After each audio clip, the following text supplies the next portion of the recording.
Vice Ganda at Kim Chiu, magpapahinga muna nga ba sa It's Showtime? Mga fans, bakit nalungkot sa kumalat na balita sa online? Ang buong detalye, alamin!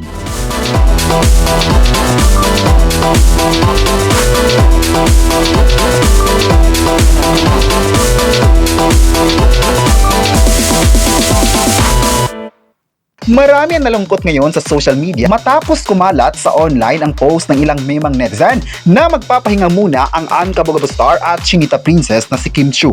Biglang inalmahan ng mga netizens ang isyong ito. Ayon pa ng mga netizens, walang katotohanan.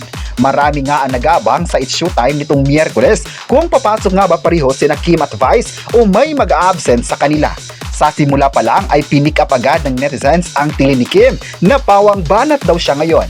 Wala pa si Vice Ganda sa opening kung saan in-interview ng host ang guest nilang foreplay. At dito nga ay umaper si Vice Ganda sa Miss Q&A kasama sina Jong at Vong Navarro. Pagdating sa huling segment nilang Laro-Laro Pick, kasama na ni Vice Ganda si Kim at Ami Perez. Parang wala naman raw away na namamagitan sa dalawa. Tama naman raw ang ipinost ni Vice Ganda na wala silang away sa isa't isa. May nagpost na akala raw nila ay umabsent sa isa sa kanila. May pumuri kay Kim Chiu na believe daw sila sa energy ng actress na pumasok pa rin ito kahit may flight pa raw sa araw na iyon. Trending nga ang dalawa dahil sa kanilang magandang samahan na akala ng karamihan masisira na ang kanilang matagal na friendship. Ang katotohanan din daw ay walang aalis sa It's Showtime or magpapahinga dahil pareho silang importante sa programa na It's Showtime. May nagsabi naman na grabe talaga ang pagmamahal ng fans sa It's Showtime na host at hindi sila papayag na mawawala ito. Itong mga tao lang naman ang gagawa ng issue sa dalawang host kahit sila naman ay masaya sa ginagawa sa show. Proud talaga ang mga tao sa kanilang achievements bilang artist dahil patuloy silang nagpapasaya sa pananghalian ng mga Pinoy. Say pa ng ilang netizens, sana raw ay magkakasama sila sa isang movie para na rin sasaya ang lahat ng fans. Hindi naman raw matitinag ang pagmamahal ng mga viewers sa kanila at kahit anong mga issue na ibabato sa kanila, always na andyan ng mga tao.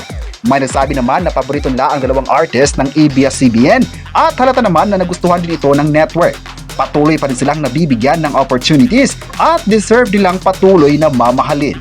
Ngayong oras naman ay trending ang It's Showtime dahil sa dalawang sikat na talent ng ABS-CBN. Masaya din sila na makitang okay sa mata ng mga audience. Dapat raw kasi na ibandera ang love at support kay Kim at Vice sa halip na i-bash ito. Trending ang hashtag Vice Ganda at Kim Chiu sa ilang social media platforms. Pinag-usapan naman talaga sila last week at hanggang ngayon na naging sentro ng mga netizens. Kayo, ano ang masabi nyo na may pahayag ang fans kay Vice at Kim Chiu? I-comment na kung gusto nyo bang mananatili sa It's Showtime ang dalawa at huwag kalimutang i-subscribe ang ating YouTube channel.